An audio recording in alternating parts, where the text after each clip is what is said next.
أعوذ بالله من الشيطان الرجيم. بسم الله الرحمن الرحيم.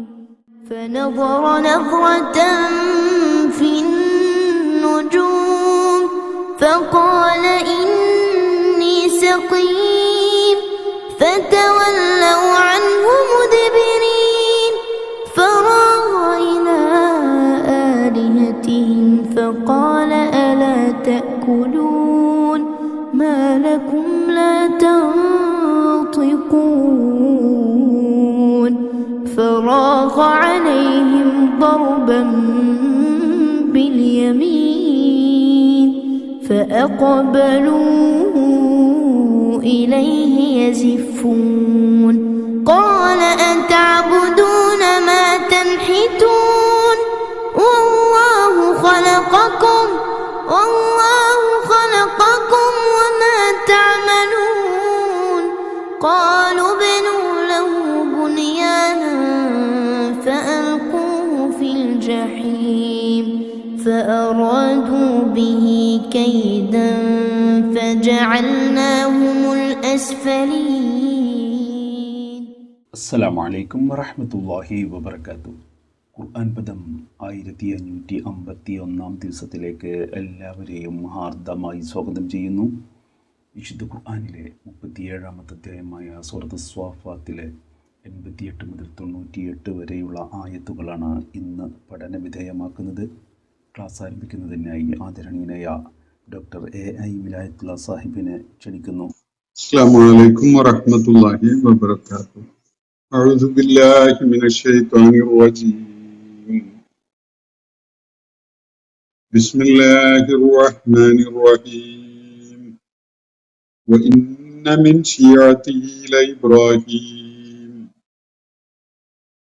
ഇദ് ജാഅ റബ്ബഹു ബിഖൽബിൻ സലീം ഇദ് ഖാല ലിഅബീഹി വഖൗമിഹി മാദാ തഅബുദൂൻ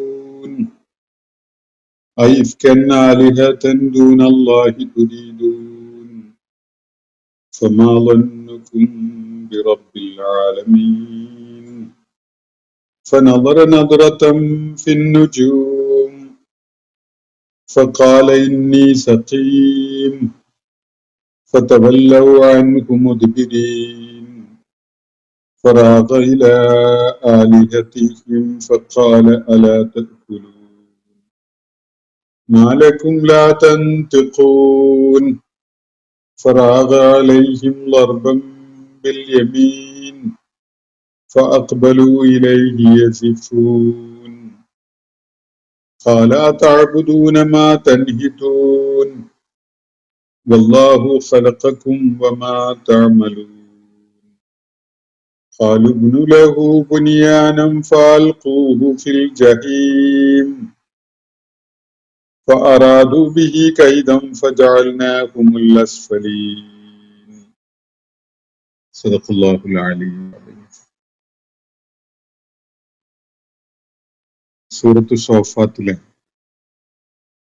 88 മുതൽ 98 വരെയുള്ള ആയത്തുകളാണ് നമ്മൾ പഠനവിധേയമാക്കുന്നത്. ഇബ്രാഹിം അലൈഹിസ്സലാമുമായി ബന്ധപ്പെട്ടുകൊണ്ട് ഈ സൂറത്തിൽ നൽകുന്ന വിവരണത്തിന്റെ തുടക്കം മുതലാണ് ഞാൻ നിങ്ങളെ കേൾപ്പിച്ചിട്ടുള്ളത്. അതിന്റെ 83 മുതൽ 87 വരെയുള്ള ആയത്തുകൾ നമ്മൾ ഇന്നലെ പഠനവിധേയമാക്കുകയുണ്ടായി. തുടർന്നുള്ള ആയത്തുകളാണ് നമുക്കിന്ന് ചർച്ച ചെയ്യാനുള്ളത്. 88-ാമത്തെ ആയത്ത് മുതലുള്ള ഭാഗം ഫോക്കസ് ചെയ്തുകൊണ്ട് നമുക്ക് മുന്നോട്ട് പോകാം. ഇബ്രാഹിം അലൈഹിസ്സലാം നൂഹ് അലൈഹിസ്സലാമിന്റെ പെട്ടവനായിരുന്നു എന്നാണ് കഴിഞ്ഞ ദിവസം നമ്മൾ പഠന വിധേയമാക്കിയ ഭാഗത്ത് അല്ലാഹു ചൂണ്ടിക്കാണിക്കുകയുണ്ടായത്. ഇബ്രാഹിം അലൈഹിസ്സലാം വഇന്ന മിൻ ശിയഅതിഹി ലഇബ്രാഹീം എന്നാണ് അവിടെ പറയുന്നത്. നൂഹ് അലൈഹിസ്സലാമിന്റെ ആദർശ സരണിയിൽ നിലക്കൊണ്ട വ്യക്തി ആയിരുന്നു തീർച്ചയായിട്ടും ഇബ്രാഹിം അലൈഹിസ്സലാം. എന്നിട്ട് അദ്ദേഹം തെരഞ്ഞെടുത്ത ആദർശപാത ഏത് ഘട്ടത്തിലാണ്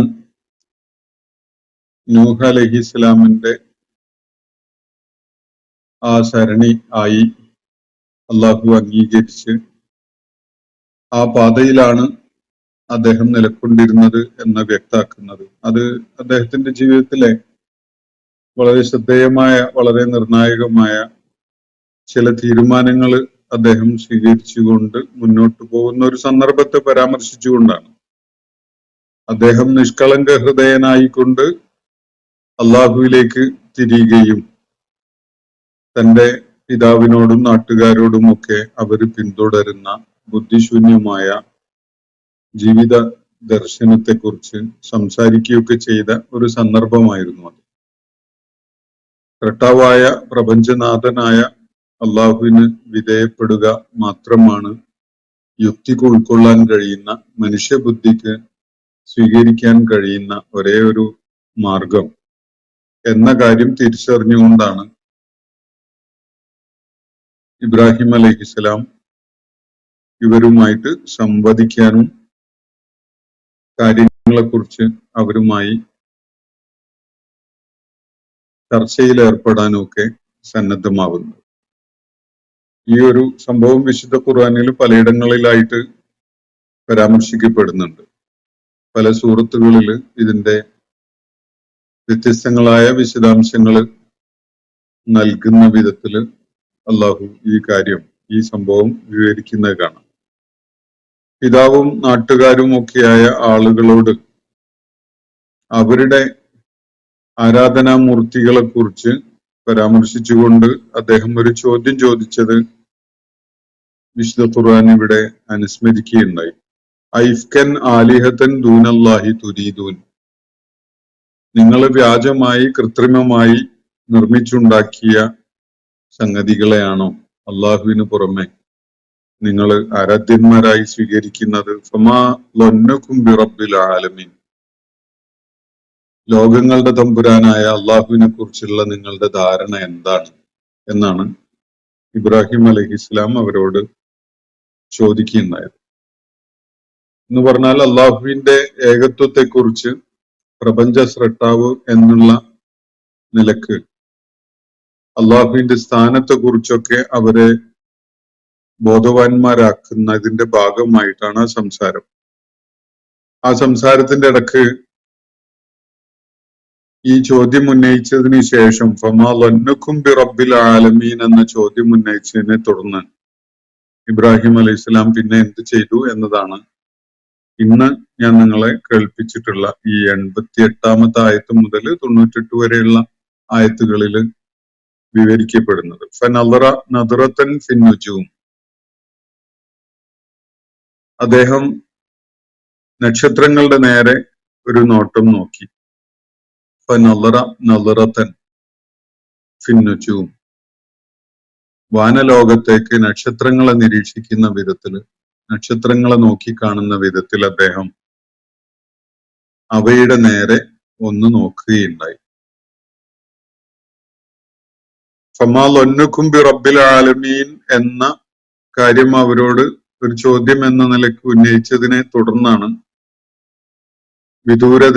ആകാശത്തില് വിദൂരതയില് ദൃശ്യമായിരുന്ന നക്ഷത്രങ്ങളുടെ നേരെ അദ്ദേഹത്തിന്റെ ശ്രദ്ധ തിരിക്കുന്നത്. തുടർന്നു വരുന്ന ഈ വിവരണങ്ങളുമായി വലിയ പറയത്തക്ക ബന്ധമൊന്നും ഈ നക്ഷത്രത്തെ അദ്ദേഹം നോക്കി എന്ന് പറയുന്നതിന് അതുമായി വലിയ ബന്ധമൊന്നും കാണാൻ സാധിച്ചെന്ന് വരില്ല. എന്താണ് നക്ഷത്രങ്ങളെ അദ്ദേഹം നോക്കി എന്ന് പറയുന്നതിന്റെ പ്രസക്തി എന്നത് തീർച്ചയായിട്ടും നമുക്ക് ആലോചിക്കേണ്ട ഒരു കാര്യം തന്നെയാണ്. തുടർന്നുള്ള ആയത്തുകളുടെ കൂടി സാരം ഉൾക്കൊണ്ടു കഴിഞ്ഞാൽ ന്യായമായിട്ടും നമ്മൾ അതിനെക്കുറിച്ച് ആലോചന ഉള്ളവരായി മാറും. നമുക്ക് അതിലേക്ക് വരാം. അതിന്റെ മുമ്പായിട്ട് ബാക്കി ആയത്തുകളുടെ ആശയം മനസ്സിലാക്കാം. ഫഖാല ഇന്നി സഖീം, നക്ഷത്രങ്ങളുടെ നേരെ ഒരു നോട്ടം നോക്കിയതിനെ തുടർന്ന് അദ്ദേഹം അവരോടായിട്ട് പറഞ്ഞത് ഇന്നി സഖീം, എനിക്ക് സുഖമില്ല, ഞാൻ സഖീമാണ്, ഐ ആം സിക്ക് എന്ന് ഇംഗ്ലീഷിൽ പറയുന്ന പോലെ അദ്ദേഹം പറഞ്ഞത് ഇന്നി സഖീം, എനിക്കൊരു രോഗം ഉള്ള പോലെയാണ്, അല്ലെങ്കിൽ എനിക്ക് വേണ്ടത്ര സുഖമില്ലാത്തൊരവസ്ഥയാണുള്ളത് എന്നാണ് അദ്ദേഹം സൂചിപ്പിക്കുന്നത്. ഇന്നി സഖീം, എനിക്ക് വയ്യ, എനിക്ക് സുഖമില്ല. ഫതവല്ലൗ അൻഹു, അപ്പോ അതിനെ തുടർന്ന് അവര് അദ്ദേഹത്തെ വിട്ട് അവരുടെ കാര്യങ്ങളിലേക്കായിട്ട് തിരിഞ്ഞുപോയി. ഫതവല്ലൗ അൻഹു മുദ്ബിരീൻ, എനിക്ക് സുഖമില്ല എന്ന് ഇബ്രാഹിം അലൈഹി ഇസ്ലാം പറഞ്ഞപ്പോ, എനിക്ക് വയ്യ, സുഖമില്ല എന്ന് പറഞ്ഞപ്പോ എന്തോ അവരാവശ്യപ്പെട്ട എന്തോ ഒരു സംഗതിയിൽ അവരോടൊപ്പം കൂടാതിരിക്കുന്നതിന് ഒരു കാരണമായിട്ട് അദ്ദേഹം പറഞ്ഞ പോലെയാണ് ഇവിടെ അതുള്ളത്. എനിക്ക് വലിയ സുഖം തോന്നുന്നില്ല, ഇപ്പോ നിങ്ങൾ പോകുന്നിടത്തേക്ക് ഞാൻ നിങ്ങളുടെ കൂടെ വരുന്നില്ല എന്ന് പറയുന്ന പോലെ. കാരണം അതിന് തുടർന്ന് പറയുന്ന കാര്യം അങ്ങനെയാണ്, ഫതവല്ലൗ അൻഹു മുദ്ബിരീൻ. ഇബ്രാഹിം അലൈഹി ഇസ്ലാം തനിക്ക് വയ്യ എന്ന് പറഞ്ഞത് കേട്ടപ്പോ അവര് എന്നാ പിന്നെ നമ്മൾ പോവാം എന്ന് പറഞ്ഞുകൊണ്ട്, അല്ലെങ്കിൽ എന്ന വിധത്തില് അവര് പിരിഞ്ഞുപോയി. ഫതവല്ലൗ, അവര് തിരിഞ്ഞുപോയി, അൻഹു, അദ്ദേഹത്തിൽ നിന്ന്, അദ്ദേഹത്തെ അവിടെ തനിച്ചാക്കി, മുദ്ബിരീൻ, പിൻവാങ്ങിക്കൊണ്ട്. ഇതൊക്കെയാണ് അതിന്റെ ഭാഷാപരമായ അർത്ഥം.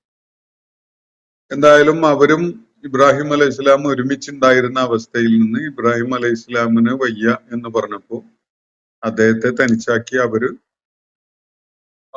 അവിടുന്ന് പിൻവാങ്ങി പോയി.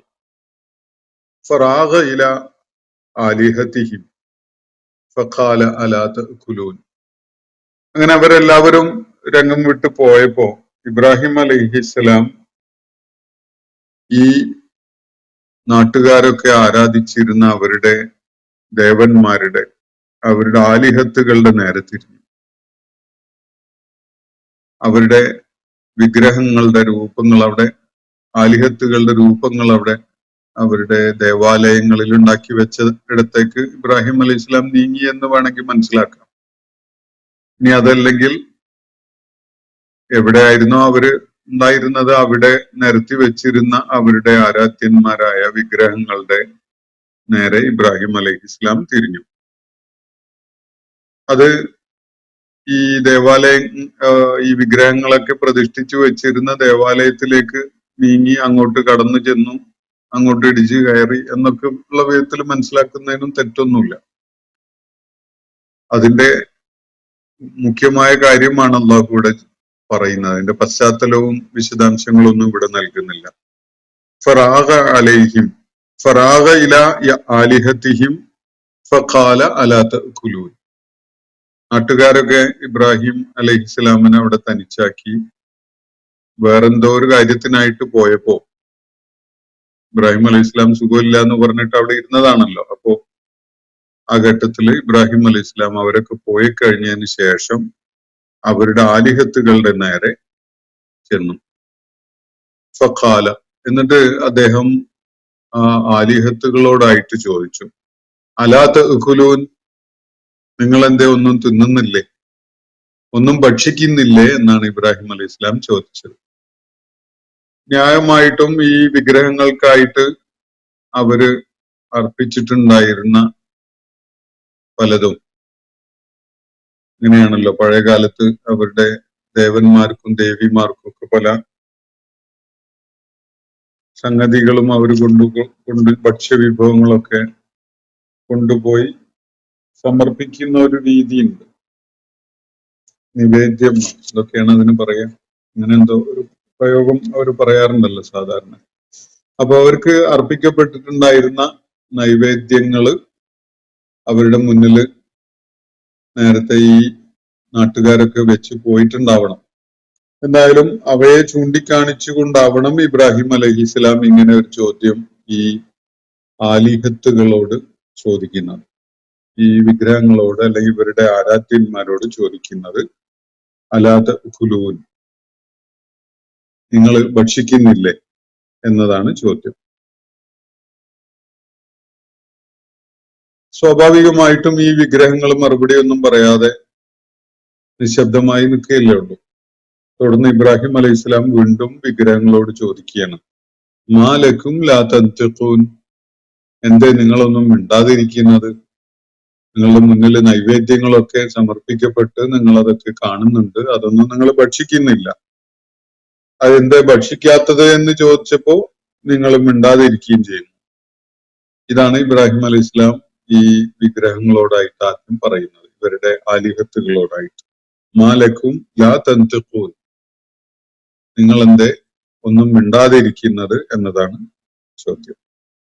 ഫറാഗ അലൈഹിം ദർബൻ ബിൽ യമീൻ, അതിനെ തുടർന്ന് ഇബ്രാഹിം അലൈഹി ഇസ്ലാം അവരുടെ നേരെ തിരിഞ്ഞു, ഈ വിഗ്രഹങ്ങളുടെ നേരെ തിരിഞ്ഞു. എന്നിട്ട് ദർബൻ ബിൽ യമീൻ, തന്റെ വലത് കൈ കൊണ്ട് അവയെ പ്രഹരിക്കുന്ന വിധത്തിലാണ് തിരിഞ്ഞത്.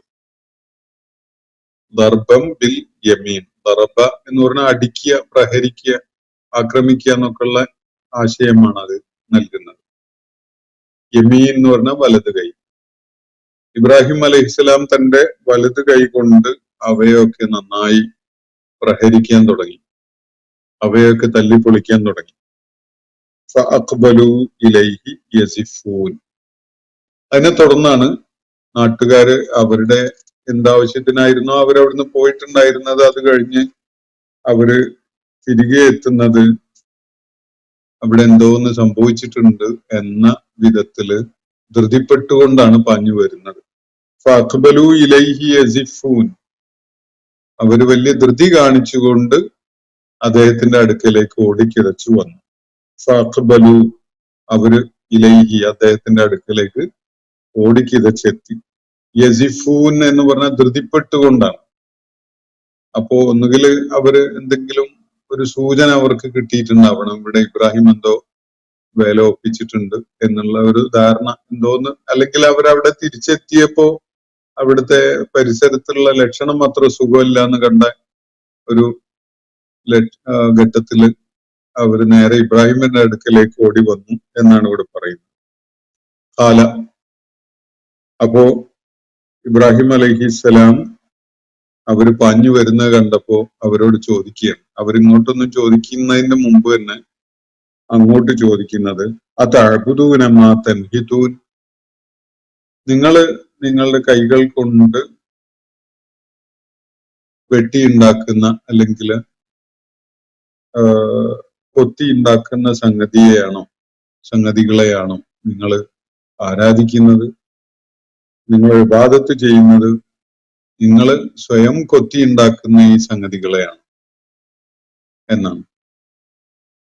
പാറ കല്ലില് അതുപോലെ വളരെ ഹാർഡായ പ്രതലം, ചിസലൊക്കെ പോലെയുള്ള ഉപകരണങ്ങൾ, ആയുധങ്ങളൊക്കെ ഉപയോഗിച്ചുകൊണ്ട് വെട്ടി രൂപപ്പെടുത്തിയെടുക്കുന്നതിനാണ് ഈ നഹത്ത എന്ന വാക്ക് ഉപയോഗിക്കുക. തൻഹിതൂൻ എന്നാണ് ഇവിടെ ഉപയോഗിച്ചിട്ടുള്ളത്. നിങ്ങൾ കൊത്തി ഉണ്ടാക്കിയ, നിങ്ങൾ കൈകൾ കൊണ്ട് ആയുധം ഉപയോഗിച്ച് രൂപപ്പെടുത്തി എടുത്തിട്ടുള്ള ഈ സംഗതികളെയാണോ നിങ്ങൾ ആരാധിക്കുന്നത്? ഇതാണ് ചോദ്യം. നിങ്ങളാണ് ഇവയെ ഉണ്ടാക്കിയിട്ടുള്ളത്, നിങ്ങളുടെ കൈകൾ കൊണ്ട് നിങ്ങൾ ആയുധം ഉപയോഗിച്ചൊക്കെ കൊത്തിയും വെട്ടിയും ഒക്കെ രൂപപ്പെടുത്തി എടുത്തിട്ടുള്ളതാണ്. അങ്ങനെയുള്ള സംഗതികളെയാണോ നിങ്ങൾ ആലിഹത്തുകൾ എന്ന നിലക്ക് ആരാധിക്കുന്നത്? നിങ്ങൾ ഇബാദത്ത് ചെയ്യുന്നത് അതിനെയാണോ എന്നതാണ് ചോദ്യം. വല്ലാഹു ഖലഖക്കും വമാ തഅമലൂൻ, എന്നാൽ യാഥാർത്ഥ്യം എന്താണ്? നിങ്ങളെ സൃഷ്ടിച്ചതും നിങ്ങളുടെ പ്രവർത്തനങ്ങളും ഒക്കെ തന്നെയും സൃഷ്ടിച്ചിട്ടുള്ളത് അള്ളാഹു ആണ് എന്നതാണ്. വല്ലാഹു ഖലഖക്കും വമാ തഅമലൂൻ, നിങ്ങളെയും നിങ്ങൾ ഉണ്ടാക്കിക്കൊണ്ടിരിക്കുന്നതിനെയും സൃഷ്ടിച്ചിട്ടുള്ളത് അള്ളാഹു ആണ് എന്നതാണ് യാഥാർത്ഥ്യം. നിങ്ങളെ സൃഷ്ടിച്ചവൻ ഏതായാലും ഈ വിഗ്രഹങ്ങളൊന്നുമല്ല, അതിനെ ഈ വിഗ്രഹങ്ങളെ തന്നെ നിങ്ങൾ ഉണ്ടാക്കിയതാണ്. എന്നാൽ നിങ്ങളെ സൃഷ്ടിച്ച ഒരുവനുണ്ട്, ആ ഒരുവനാണ് നിങ്ങളെ സൃഷ്ടിച്ചതെന്ന് മാത്രമല്ല, നിങ്ങളിപ്പോ കൈകൾ കൊണ്ട് കൊത്തി രൂപപ്പെടുത്തി ഉണ്ടാക്കിയിട്ടുള്ള വിഗ്രഹങ്ങള് എങ്ങനെയാണോ നിലവിൽ വന്നിട്ടുള്ളത് അതുപോലും ഈ പടച്ച തമ്പുരാന്റെ സൃഷ്ടിപ്പിന്റെ ഭാഗമാണ്. അള്ളാഹുവാണ് നിങ്ങളെ സൃഷ്ടിച്ചിട്ടുള്ളത്. നിങ്ങളിപ്പോ നിങ്ങളുടെ കൈകൾ കൊണ്ട് ചില സംഗതികളൊക്കെ കൊത്തിമിനുക്കി ഉണ്ടാക്കിയിട്ടുണ്ടല്ലോ. അതാരാ സൃഷ്ടിച്ചിട്ടുള്ളത്? നിങ്ങൾ ശൂന്യതയിൽ നിന്നല്ല ഈ വിഗ്രഹങ്ങളെ രൂപങ്ങളെ ഒന്നും ഉണ്ടാക്കിയിട്ടുള്ളത്. അള്ളാഹു സൃഷ്ടിച്ച പാറക്കല്ലുകളോ അല്ലെങ്കിൽ വൃക്ഷത്തിന്റെ തടിയോ ലോഹമോ ഒക്കെ ഉപയോഗിച്ചുകൊണ്ടാണ് നിങ്ങളിപ്പോ ഇതിനെ കൊത്തിമിനുക്കിയൊക്കെ ഉണ്ടാക്കിയിട്ടുള്ളത്. അപ്പോ യഥാർത്ഥത്തിൽ ആരാണ് നിങ്ങൾ ആർക്കാണ് ഇബാദത്ത് ചെയ്യേണ്ടത്? ആരാണ് നിങ്ങളുടെ ഇബാദത്ത് അർഹിക്കുന്നവൻ? ഇതാണ് അവരുടെ മുന്നിൽ ഇബ്രാഹിം അലൈഹിസ്സലാം ഉന്നയിക്കുന്ന ചോദ്യം. വല്ലാഹു ഖലഖക്കും വമാ തഅമലൂൻ. നിങ്ങളെ സൃഷ്ടിച്ചു, നിങ്ങൾ ഉണ്ടാക്കുന്നതിനെയും അവനാണ് സൃഷ്ടിച്ചിട്ടുള്ളത്. പല നിലക്കും അത് വസ്തുതകൾ കൂടുതൽ വെളിപ്പെടുത്തുന്ന ഒരു പ്രയോഗമാണ്. ഒന്ന്, അവരുണ്ടാക്കുന്ന ഈ ആലിഹത്തുകളുടെ വിഗ്രഹങ്ങളുടെയൊക്കെ രൂപങ്ങളൊക്കെ ഉണ്ടാക്കാൻ ആവശ്യമായ സംഗതികള് പാറക്കല്ലുകളാണെങ്കിൽ അത്, അല്ലെങ്കിൽ ലോഹമാണെങ്കിൽ, അല്ലെങ്കിൽ മണ്ണ് കുഴച്ചുണ്ടാക്കുന്നതാണെങ്കിൽ അങ്ങനെ, അല്ലെങ്കിൽ വൃക്ഷത്തിന്റെ തടി ഉപയോഗിച്ചുകൊണ്ടൊക്കെ ആണെങ്കിൽ അത്, ഇതിന്റെയൊക്കെ ആവശ്യമായ സംഗതികള് അള്ളാഹു സൃഷ്ടിച്ചിട്ടുള്ളതാണ്. അതാണ് നിങ്ങൾ ഉപയോഗപ്പെടുത്തിയിട്ടുള്ളത്. ഇനി അതിന് രൂപകൽപ്പന ചെയ്യാൻ വേണ്ടി നിങ്ങൾ ഉപയോഗിക്കുന്ന നിങ്ങളുടെ ആസൂത്രണ പാടവം, നിങ്ങളുടെ രൂപം നൽകാനുള്ള കഴിവ്, അവയെ ചെത്തിമിനുക്കി റെഡിയാക്കി എടുക്കാനുള്ള നിങ്ങളുടെ ആ കരുത്തും കഴിവും ഒക്കെ ഉണ്ടല്ലോ, ഇതൊക്കെയും അള്ളാഹുവിന്റെ സൃഷ്ടിപ്പാണ്. അപ്പോ അങ്ങനെയാണ് വസ്തുത എന്നിരിക്കെ നിങ്ങളുടെ കൈകൾ കൊണ്ട് കൊത്തിയുണ്ടാക്കിയതിനെയാണോ ആലിഹത്ത് എന്നുള്ള നിലക്ക് ആരാധിക്കുന്നത് എന്നാണ് അള്ളാഹുവിന്റെ പ്രവാചകൻ ഇബ്രാഹിം അലൈഹിസ്സലാം അവരോട് ചോദിക്കുന്നത്. വല്ലാഹു ഖലഖക്കും വമാ തഅമലൂൻ. നിങ്ങളെയും നിങ്ങൾ ഉണ്ടാക്കുന്ന ഈ സംഗതികളെയൊക്കെ സൃഷ്ടിച്ചിട്ടുള്ളത് അള്ളാഹുവാണ് എന്നിരിക്കെ നിങ്ങൾ നിങ്ങളുടെ കൈകൾ കൊണ്ട് രൂപം നൽകിയ ഈ വിഗ്രഹങ്ങളെയാണോ ആരാധിക്കുന്നത്? അപ്പോ സ്വാഭാവികമായിട്ടും അതിനുശേഷം ഈ നാട്ടുകാര് നൽകിയ പ്രതികരണങ്ങളൊന്നും ഇവിടെ പറയുന്നില്ല.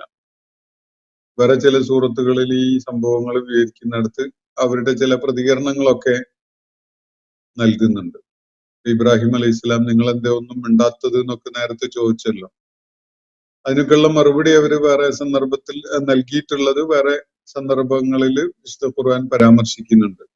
നിനക്കറിയില്ല ഇവര് സംസാരിക്കുകയും അതുപോലെ പ്രതികരിക്കുകയും ചെയ്യുകയില്ല എന്നുള്ള കാര്യം എന്നൊക്കെ ഉള്ള വിധത്തിൽ അവര് തിരിച്ചു പറയുന്ന കാര്യമൊക്കെ ഖുർആൻ സൂചിപ്പിക്കുന്നുണ്ട്. ഇവിടെ ആ കാര്യങ്ങളൊന്നും, അത്തരം വിശദാംശങ്ങളൊന്നും അള്ളാഹു നൽകുന്നില്ല. മറിച്ച് അടുത്ത സ്റ്റേജിലേക്ക് നീങ്ങാണ്.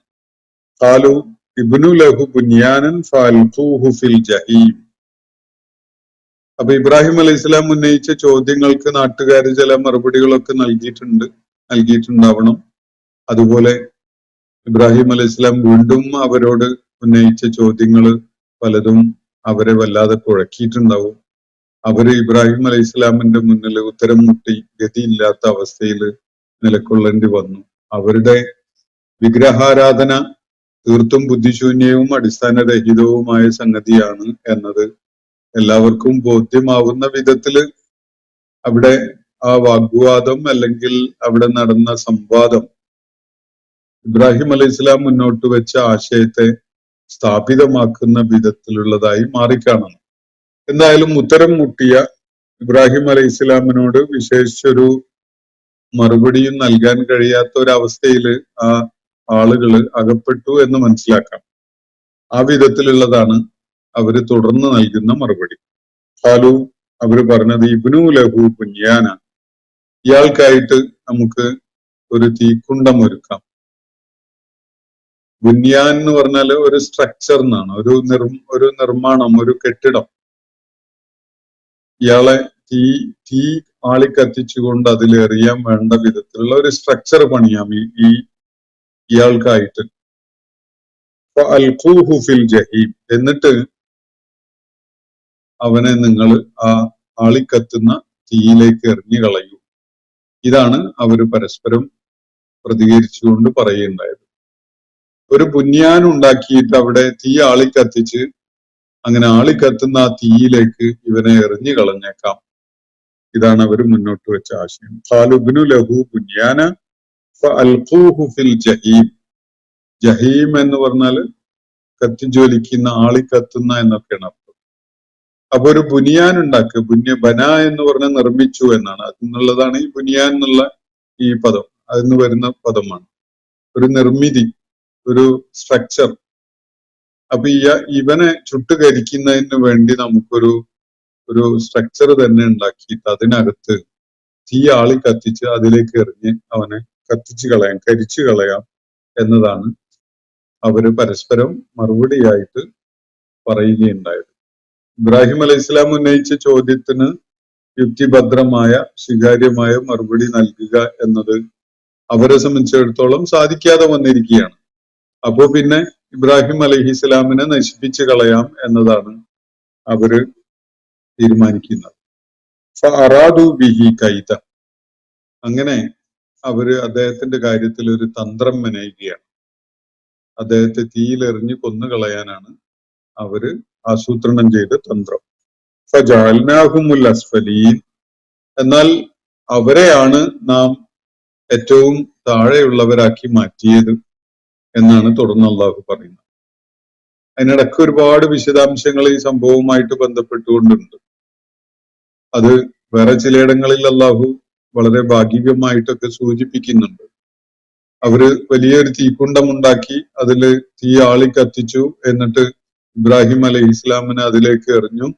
ആ ഘട്ടത്തില് അള്ളാഹു തീക്കൊരു നിർദ്ദേശം നൽകിയ കാര്യമൊക്കെ ഖുർആൻ പറയുന്നുണ്ട്. യാ നാറ കൂനി ബർദൻ വസലാമൻ അലാ ഇബ്രാഹിം. അഗ്നിയെ വിളിച്ചുകൊണ്ട് നീ ഇബ്രാഹിമിന്റെ മേൽ കുളിരും ശാന്തിയും ആവണമേ എന്ന് നിർദ്ദേശിച്ചത് ആ ഘട്ടത്തിലാണ് അള്ളാഹു. ആ കാര്യം ഖുർആൻ സൂചിപ്പിക്കുന്നുണ്ട്. അങ്ങനെ തീയിലെറിഞ്ഞ് കൊല്ലുക എന്ന കാര്യം ചെയ്യാൻ വേണ്ടി മുതിർന്നപ്പോ പോലും ഇബ്രാഹിം അലൈഹി ഇസ്ലാമിന്റെ മുന്നില്, അല്ലെങ്കിൽ ആ കാര്യം നടപ്പിലാക്കുന്ന സംഗതിയിൽ അവര് വമ്പൻ പരാജയമാണ് ഏറ്റുവാങ്ങുന്നത്. അങ്ങനെ ഇബ്രാഹിം അലൈഹി ഇസ്ലാമിന്റെ മുന്നിൽ അവരാണ് ഏറ്റവും താഴെയായി പോയത് എന്നാണ് അള്ളാഹു കൂടെ പറയുന്നത്. ഫജഅൽനാഹുമുൽ അസ്ഫലീൻ എന്നാണ്. അസ്ഫൽ എന്ന് പറഞ്ഞ ഏറ്റവും താഴെയുള്ളവൻ എന്നാണ്. അസ്ഫലുകളുടെ കൂട്ടത്തിലാണ് നാം അവരെ ഉൾപ്പെടുത്തുകയുണ്ടായത്. ഏറ്റവും താഴെ എല്ലാ അർത്ഥത്തിലും അവര് അള്ളാഹുവിന്റെ അടുക്കല് അവരുടെ ജീവിത പ്രയാണവുമായി ബന്ധപ്പെട്ടുകൊണ്ടുള്ള വിചാരണയിലൊക്കെ തന്നെ അവർ അസ്ഫലായി മാറും. ഇവിടെ ഇബ്രാഹിം അലൈഹിസ്സലാമുമായുള്ള ആ സംവാദത്തില്, ആ മുഖാമുഖം ഉള്ള ഈ കാര്യങ്ങൾ പങ്കുവെക്കലിൽ അവര് ഏറ്റവും പരാജിതരായ ആളുകളായി മാറുകയുണ്ടായി. അള്ളാഹു അവരെ പരാജിതരാക്കി എന്ന കാര്യമാണ് അള്ളാഹു ഇവിടെ സൂചിപ്പിക്കുന്നത്. ഈ കാര്യത്തിൽ മാത്രമുള്ള പരാജയം ആവണമെന്നില്ല. അത് തുടർന്നുള്ള അള്ളാഹുവിന്റെ വിചാരണയിലും വിലയിരുത്തലിലും ഒക്കെ തന്നെയും അവര് ഏറ്റവും വലിയ പരാജയം ഏറ്റുവാങ്ങുന്നവരായി മാറി എന്നൊരു സൂചന അതിലടങ്ങിയിട്ടുണ്ട്. അപ്പൊ ഈ ആയത്തുകൾ, നമ്മളിന്ന് പഠന വിധേയമാക്കിയ ആയത്തുകളിൽ നമ്മുടെ ശ്രദ്ധ പതിയേണ്ട ചില വിഷയങ്ങളുള്ളത്. ഒന്ന്, ഫനദറ നദറത്തം ഫിൻ നുജൂം എന്നതിൽ അടങ്ങിയിട്ടുള്ള ഒരു കാര്യമാണ്. എന്തിനാണ് ഇബ്രാഹിം അലൈഹി ഇസ്ലാം നക്ഷത്രങ്ങളുടെ നേരെ ഒരു നോട്ടം നോക്കിയത്? മുഫസ്സിറുകൾ ഇത് സംബന്ധമായിട്ട് ചില സൂചനകളൊക്കെ നൽകുന്നത്, ഇബ്രാഹിം അലൈഹി ഇസ്ലാം അവിടെ തന്റെ നാട്ടുകാരുമായി നടത്തിയ സംസാരത്തെ കുറിച്ച് ഒന്ന് ഉറ്റാലോചിക്കുന്ന വിധത്തില് മേലോട്ട് നോക്കി, ആകാശത്തിലേക്ക് നോക്കി അല്പനേരം നിശബ്ദനായി നിന്നു എന്നൊരു സൂചനയാണിത് നൽകുന്നത്. നക്ഷത്രങ്ങളെ നോക്കി എന്നത് നക്ഷത്രങ്ങൾക്ക് വിശേഷിച്ച് വല്ലതും ഈ വിഷയത്തില് എന്തെങ്കിലും ബന്ധമുണ്ടായത് കൊണ്ടൊന്നുമല്ല. അദ്ദേഹം മേലോട്ട് നോക്കി അല്പം ചിന്തയിൽ മുഴുകിക്കൊണ്ട് നിലക്കൊണ്ടു എന്നതാണ് അത് നൽകുന്ന സൂചന എന്ന വിധത്തില് മുഫസ്സിറുകൾ അതിനെ വിശദീകരിക്കുന്നത് കാണാം. പിന്നെ ഇബ്രാഹിം അലൈഹി സ്വലാം തുടർന്ന് പറയുന്നത് എനിക്ക് വയ്യ എന്നാണ്. ഇന്നി സഖീം എന്നാണ്. ഐ ആം സിക്ക് എന്നാണ് ഇബ്രാഹിം അലൈഹി സ്വലാം പറയുന്നത്. ഈ പറയുന്നത് നേരാണോ? ഇബ്രാഹിം അലൈഹി സ്വലാമിന് വല്ല അസ്വാസ്ഥ്യവും അനുഭവപ്പെട്ടതാണോ? ആവാൻ സാധ്യതയുണ്ട്. ചെറിയ വല്ല രോഗാവസ്ഥയും അദ്ദേഹത്തിന് അല്ലെങ്കിൽ മാനസികമായ അസ്വസ്ഥത അനുഭവപ്പെട്ടതോ അല്ലെങ്കിൽ എന്തെങ്കിലും ശാരീരികമായിട്ടുള്ള വല്ല വിഷമവും പ്രയാസവും നേരിട്ടതോ ആവാം. ഇനി അതല്ലെങ്കിൽ ഇബ്രാഹിം അലൈഹിസ്സലാം അദ്ദേഹം നേരിട്ട ആ മാനസികമോ ശാരീരികമോ ആയ പ്രയാസം ഒന്ന് വലുതാക്കി കാണിച്ചുകൊണ്ട് അവരോട് ഒരു എക്സ്ക്യൂസ് പറഞ്ഞതും ആവാം. ഈ ആളുകൾ, നാട്ടുകാരൊക്കെ എന്തോ പ്രധാനപ്പെട്ട മതപരമായ ഒരു ചടങ്ങിനോ ഏതോ വിഗ്രഹവുമായി ബന്ധപ്പെട്ടുകൊണ്ടുള്ള എന്തെങ്കിലും ഉത്സവത്തിനോ ഒക്കെ ആയിട്ട് പോകാൻ ഒരുങ്ങുന്ന ഘട്ടത്തിലാണ് ഇബ്രാഹിം അലൈഹിസ്സലാം അവരുമായി ഈ സംസാരം ഉണ്ടാവുന്നതും അവര് പോകുന്ന വഴിക്ക് അവരോടൊപ്പം ഇബ്രാഹിം അലൈഹിസ്സലാം പോകാതിരിക്കുന്നതും എന്നതാണ് സാധ്യത എന്ന് പലരും വിശദീകരിക്കുന്നുണ്ട്. അപ്പൊ ഇബ്രാഹിം അലൈഹിസ്സലാം അവരുടെ കൂടെ പോവാതിരിക്കാനുള്ള ഒരു കാരണമായിട്ട് പറഞ്ഞതാണ് ഇന്നി സഖീം എന്ന്. അത് കളവാവണമെന്നില്ല, ഇങ്ങനെ കളവ് പറയേണ്ടതുമില്ല. ചെറിയൊരു വിഷയം, ചെറിയൊരു പ്രയാസം എന്തെങ്കിലുമൊക്കെ അദ്ദേഹം നേരിട്ട് കാണണം. അത് ഒരു എക്സ്ക്യൂസ് ആയിട്ട് അദ്ദേഹം അവരുടെ കൂടെ പോവാതിരിക്കാനുള്ള ഒരു ന്യായമായ ഒരു കാരണമായി പറഞ്ഞതാവാം. ആ നിലക്കാണ് അത് മനസ്സിലാക്കാൻ സാധിക്കുന്നത്. ഇന്നി സഖീം എന്നാണ്, എനിക്ക് വയ്യ, ഞാൻ വരുന്നില്ല നിങ്ങളുടെ കൂടെ എന്ന അർത്ഥത്തില് അദ്ദേഹം ഒരു എക്സ്ക്യൂസ് പറഞ്ഞതായിട്ട് നമുക്ക് മനസ്സിലാക്കാം. പിന്നീട് നാട്ടുകാർ അവിടുന്ന് പിരിഞ്ഞു പോയി. ഇബ്രാഹിം അലൈഹിസ്സലാം ആ അവസരം ഉപയോഗപ്പെടുത്തിയിട്ട് അവരുടെ ദേവാലയത്തിലേക്ക് കടന്നു, അല്ലെങ്കിൽ അവരുടെ ആലിഹത്തുകളെ നിരത്തി വെച്ചിരുന്ന ആ ഇടത്തേക്ക് നീങ്ങി. അങ്ങനെ ഈ ആലിഹത്തുകളോട് സംസാരിക്കുകയാണ്. ഇബ്രാഹിം അലൈഹിസ്സലാമിന് അറിയാത്തൊരു കാര്യമാണോ ഈ ആലിഹത്തുകളോട് അദ്ദേഹം ഈ ചോദ്യം ഉന്നയിക്കാൻ കാരണം? ആലിഹത്തുകൾ ഭക്ഷിക്കുകയില്ല, ഈ ആലിഹത്തുകൾ മറുപടി ഒന്നും പറയുകയില്ല എന്ന കാര്യം അറിയാത്ത ഒരാളല്ലല്ലോ ഇബ്രാഹിം അലൈഹിസ്സലാം. ദൈവിക ദൗത്യം ചുമതലപ്പെടുത്തപ്പെടുന്ന ആദ്യഘട്ടത്തിലാണത്. ഇബ്രാഹിം അലൈഹിസ്സലാം അദ്ദേഹത്തിന്റെ തന്നെ നാട്ടുകാര് ദീർഘമായ കാലം പിന്തുടർന്നു വന്നിരുന്ന ഒരു വളരെ പ്രാധാന്യത്തോടുകൂടി അവര് പരിഗണിച്ചിരുന്ന അവരുടെ വിഗ്രഹങ്ങളെ, ആ വിഗ്രഹങ്ങൾക്ക് വിശേഷിച്ച് ഒരു കഴിവുമില്ല എന്ന ഒരു കാര്യം ബോധ്യപ്പെടുന്നതോടൊപ്പം അത് പ്രഖ്യാപിക്കുക കൂടി ചെയ്യുകയാണ് ഈ നടപടിയിലൂടെ എന്ന് നമുക്ക് മനസ്സിലാക്കാം. അപ്പൊ നമ്മുടെ നാട്ടില് ഒക്കെ നിലനിൽക്കുന്ന വിഗ്രഹ പൂജയും ആരാധനയും ഒക്കെ ആ പശ്ചാത്തലത്തിൽ ജനിച്ചു വളർന്ന ഒരാളെ സംബന്ധിച്ചിടത്തോളം അവയെ തിരസ്കരിക്കാൻ പലതുകൊണ്ടും വൈമനസ്യം തുടക്കത്തിൽ ഉണ്ടാവും. ഈ വൈമനസ്യത്തിന് പല വിശ്വാസപരമായ കാരണങ്ങളും ഉണ്ടാകും. ഈ വിഗ്രഹങ്ങളെ തള്ളിക്കളഞ്ഞുകൊണ്ട് അവയെ നിന്ദിച്ചുകൊണ്ടോ അല്ലെങ്കിൽ അവരെ തിരസ്കരിച്ചുകൊണ്ടോ ഒക്കെ വല്ലതും പറഞ്ഞാൽ അതിന്റെ ഭവിഷ്യത്ത് വളരെ ഗൗരവമുള്ളതായിരിക്കും എന്ന വിധത്തിലൊക്കെ നാട്ടുകാര് ആളുകൾ പറഞ്ഞ് ഭയപ്പെടുത്തുന്നൊക്കെ ഉണ്ടാവുമല്ലോ. സ്വാഭാവികമായിട്ടും ഈ വിഗ്രഹങ്ങളെ കൈയൊഴിയാൻ ഒന്ന് മുതിരുമ്പോ, അവയെ തിരസ്കരിക്കാൻ മുതിരുമ്പോ അതില് ഒരു റീകൺഫർമേഷൻ എന്ന നിലക്ക് ഇബ്രാഹിം അലൈഹിസ്സലാം സ്വയം സജ്ജനായിക്കൊണ്ടുള്ള ഒരു സംസാരമായിട്ട് നമുക്ക് ഇതിനെ കാണാം. അറിയാത്തതുകൊണ്ടൊന്നുമല്ല, അറിയുന്ന സംഗതി തന്നെ ഒരു ദൃഢബോധ്യം വരുത്തുന്ന വിധത്തിലുള്ള ഒരു സംസാരം. എന്നിട്ട് ഇബ്രാഹിം അലൈഹിസ്സലാം ഈ വിഗ്രഹങ്ങളോടായിട്ട് ചോദിക്കുന്നത് അലാത്ത കുലൂൻ, എന്തേ നിങ്ങൾ ഈ നൈവേദ്യങ്ങളൊന്നും ഭക്ഷിക്കുന്നില്ലേ എന്നതാണ് ചോദ്യം. അപ്പോ സ്വാഭാവികമായിട്ടും വിഗ്രഹങ്ങളൊന്നും പറയുന്നില്ല, മറുപടിയായിട്ടൊന്നും പറയുന്നില്ല എന്ന് വന്നപ്പോ ഇബ്രാഹിം അലൈഹിസ്സലാം അവരോട് ചോദിക്കുന്നത് എന്തേ നിങ്ങളൊന്നും മിണ്ടാത്തത്? അപ്പൊ രണ്ട് നിലക്കും ഇവര് നിരുപദ്രവകാരികളായ നിർഗുണന്മാരായ സംഗതികളാണ് എന്നത് ഇബ്രാഹിം അലൈഹിസ്സലാമിന് വ്യക്തമാവുകയാണ്. അവയൊന്നും തിന്നുന്നില്ല എന്ന് മാത്രമല്ല, ഈ നൈവേദ്യങ്ങള് ഭക്ഷ്യപദാർത്ഥങ്ങളൊക്കെ തയ്യാറാക്കി ഈ വിഗ്രഹങ്ങളുടെ മുന്നിൽ കൊണ്ടുവന്ന് വെച്ചു കൊടുക്കുന്ന നാട്ടുകാര് ചെയ്യുന്നത് എത്ര വലിയ അബദ്ധമാണ് എന്നൊരു കാര്യം പരോക്ഷമായിട്ട് ഇബ്രാഹിം അലൈഹിസ്സലാം തന്നോട് തന്നെ പ്രഖ്യാപിക്കുകയാണ്. അതോടൊപ്പം തന്നെ നിങ്ങൾ എന്തേ ഒന്നും മിണ്ടാത്തത് എന്ന് പറയുന്നതോടുകൂടി ഈ വിഗ്രഹങ്ങള് ഇപ്പോ അവയെ തള്ളിപ്പറഞ്ഞാലോ അല്ലെങ്കിൽ അവർക്ക് വേണ്ടി പറഞ്ഞാലോ ഒന്നും ഉരിയാടാതിരിക്കുന്നത് അവയ്ക്ക് അതിനൊന്നും കഴിവില്ലാത്തത് കൊണ്ടാണ് എന്നൊരു കാര്യം കൂടി ഇബ്രാഹിം അലൈഹി ഇസ്ലാം സ്വയം ബോധ്യപ്പെട്ടുകൊണ്ട് പ്രഖ്യാപിക്കുന്ന ഒരു കാര്യമാണ് ഇവിടെ നമുക്ക് കാണാൻ കഴിയുന്നത്. അതിനെ തുടർന്നാണ് അദ്ദേഹം ഈ വിഗ്രഹങ്ങളുടെ ഒക്കെ പ്രതിഷ്ഠിച്ചിരുന്ന ആലയിലേക്ക് കടന്നിട്ട് അവയുടെ നേരെ കൈ ഓങ്ങുന്നത്. അപ്പൊ തന്റെ കയ്യിൽ എന്തെങ്കിലുമൊക്കെ ആയുധം ഉണ്ടായിരുന്നിരിക്കണം, വേറെ ഇടത്ത് അങ്ങനെ സൂചിപ്പിക്കപ്പെടുന്നുണ്ട്.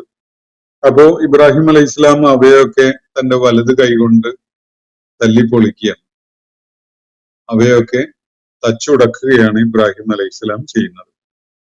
അങ്ങനെ വിഗ്രഹങ്ങളെല്ലാം തല്ലി തകർത്ത ആ ഘട്ടത്തില് വിശുദ്ധ ഖുർആനിൽ വേറെ ഒരിടത്ത് അതിലെ കൂട്ടത്തിൽ വലിയ വിഗ്രഹത്തിന്റെ കഴുത്തില് അദ്ദേഹത്തിന്റെ കയ്യിലുണ്ടായിരുന്ന ആയുധം തൂക്കിയിട്ട കാര്യം സൂചിപ്പിക്കുന്നുണ്ട്. എന്നിട്ട് അവയോട് ചോദിച്ചു നോക്കൂ, ആ വലിയ വിഗ്രഹത്തോട് ചോദിച്ചു നോക്കൂ, അതായിരിക്കും ബാക്കിയുള്ളതിനൊക്കെ അടിച്ചു പൊളിച്ചു കളഞ്ഞിട്ടുണ്ടാവുക എന്നാണ് അദ്ദേഹം നാട്ടുകാർ വന്നപ്പോ പറഞ്ഞത്. ആ വിശദാംശങ്ങൾ വേറെ ചിലയിടത്ത് വിശുദ്ധ ഖുർആൻ പരാമർശിക്കുന്നുണ്ട്. ഫഅഖ്ബലൂ ഇലൈഹി യസിഫൂൻ, അങ്ങനെ അവർ ധൃതിപ്പെട്ടുകൊണ്ട് അദ്ദേഹത്തിന്റെ അടുക്കലേക്ക് ഓടി വന്ന സന്ദർഭമാണ്.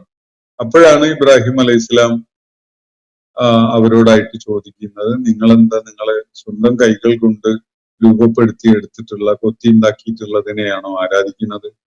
നിങ്ങൾ കൈകൊണ്ട് ഉണ്ടാക്കിയിട്ടുള്ള സംഗതിയല്ലേ, ഞാൻ അതൊക്കെ ഒന്ന് മേടിയപ്പോഴേക്ക് അതൊക്കെ പൊട്ടിപ്പൊളിഞ്ഞു പോയിട്ടുണ്ട്. ഇതൊക്കെ പറഞ്ഞു കാണണം അതിന്റെ ഭാഗമായിട്ട്.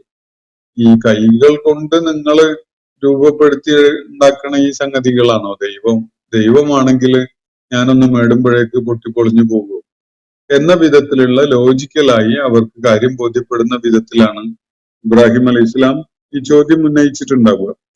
അപ്പോ ഇതൊന്നും ആരാധിക്കപ്പെടാൻ അർഹതയുള്ള സംഗതികളല്ല കൂട്ടരെ. നിങ്ങളെ സൃഷ്ടിച്ച ഒരുവനുണ്ട്, നിങ്ങൾ സൃഷ്ടിച്ചതിനെ അല്ല ആരാധിക്കേണ്ടത്. നിങ്ങൾ കൈകൊണ്ട് രൂപപ്പെടുത്തി എടുത്തിട്ടുള്ള ഈ വിഗ്രഹങ്ങളെയല്ല പൂജിക്കേണ്ടത്. നിങ്ങളെ സൃഷ്ടിച്ച ഒരു ദൈവമുണ്ട്, ഒരു സ്രഷ്ടാവുണ്ട്. ആ സ്രഷ്ടാവാണ് നിങ്ങളിപ്പോ ഈ കൊത്തി ഉണ്ടാക്കിയിട്ടുള്ള സാധനങ്ങളെ അതിന് വേണ്ട സംഗതികള്, അതിന് വേണ്ട റോ മെറ്റീരിയൽസ് ഉണ്ടാക്കിയിരുന്നതും, അതുപോലെ അത് ഇപ്പോ ഈ വിധത്തില് ഷെയ്പ്പാക്കി എടുക്കാൻ നിങ്ങൾക്ക് അതിനുള്ള കഴിവും സാധ്യതയൊക്കെ തന്നതും ഒക്കെ ആ പടച്ച തമ്പുരാനാണ്. അവനെയാണ് യഥാർത്ഥത്തിൽ നിങ്ങൾ ആരാധിക്കേണ്ടത് എന്ന കാര്യമാണ് ഇബ്രാഹിം അലൈഹി ഇസ്ലാം ആ സന്ദർഭത്തിൽ അവരെ ബോധ്യപ്പെടുത്തുന്നത്. നമ്മളിപ്പോ ചില സാഹചര്യങ്ങൾ നമ്മുടെ നാട്ടിൽ ഇങ്ങനെ കണ്ടുകൊണ്ടിരിക്കുന്നല്ലോ.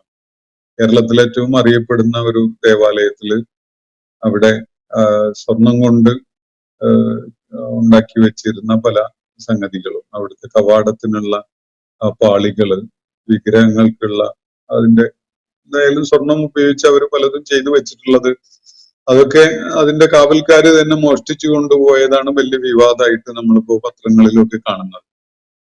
യഥാർത്ഥത്തിൽ ആളുകൾക്ക് ആലോചിക്കാനുള്ള ഒരു നല്ലൊരു അവസരമാണത്. ഈ തങ്ങൾക്ക് വളരെ അമൂല്യം എന്ന നിലക്ക് സമർപ്പിക്കപ്പെട്ടിട്ടുള്ള സംഗതികൾ പോലും കാത്തു സംരക്ഷിക്കാൻ കഴിയാത്ത,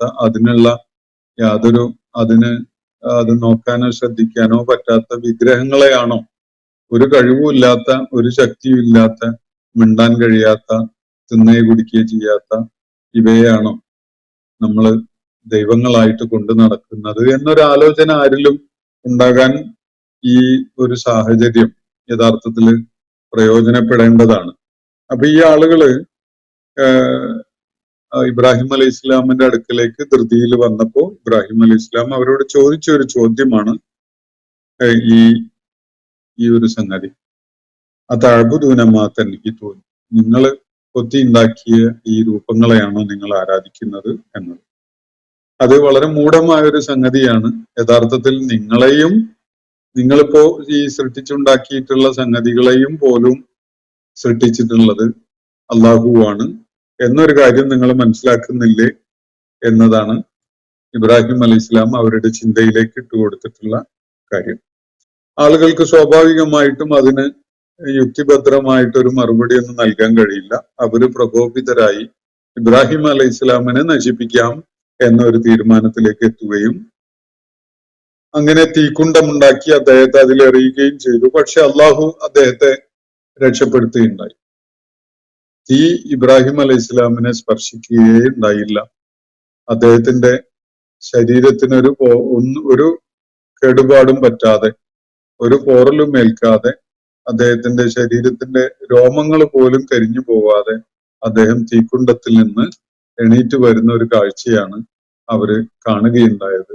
അങ്ങനെ അവർ ഏറ്റവും വലിയ പരാജയം ഏറ്റുവാങ്ങിയവരായി മാറി എന്നാണ് ഖുർആൻ ഇവിടെ സൂചിപ്പിക്കുന്നത്. ചില വിശദാംശങ്ങൾ വേറെ ചില സൂറത്തുകളിൽ ഇത് സംബന്ധമായിട്ട് നൽകപ്പെടുന്നത് നമുക്ക് കാണാൻ സാധിക്കും. ഇന്നത്തെ സെഷൻ ഞാൻ ഇവിടെ അവസാനിപ്പിക്കുകയാണ്. വാഖിറു ദഅ്വാന അനിൽ ഹംദുലില്ലാഹി റബ്ബിൽ ആലമീൻ. അസ്സലാമു അലൈക്കും വറഹ്മത്തുള്ളാഹി വബറകാതുഹു. ഇന്നത്തെ ഖുർആൻ പദം ഇവിടെ സമാപിക്കുന്നു. ഖുർആൻ പഠനത്തിൽ പങ്കെടുത്ത എല്ലാവർക്കും അല്ലാഹു അർഹമായ പ്രതിഫലം നൽകി അനുഗ്രഹിക്കട്ടെ. വആഖിറു ദഅ്വാന അനിൽ ഹംദുലില്ലാഹി റബ്ബിൽ ആലമീൻ. അസ്സലാമു അലൈക്കും വറഹ്മത്തുള്ളാഹി വബറകാതുഹു.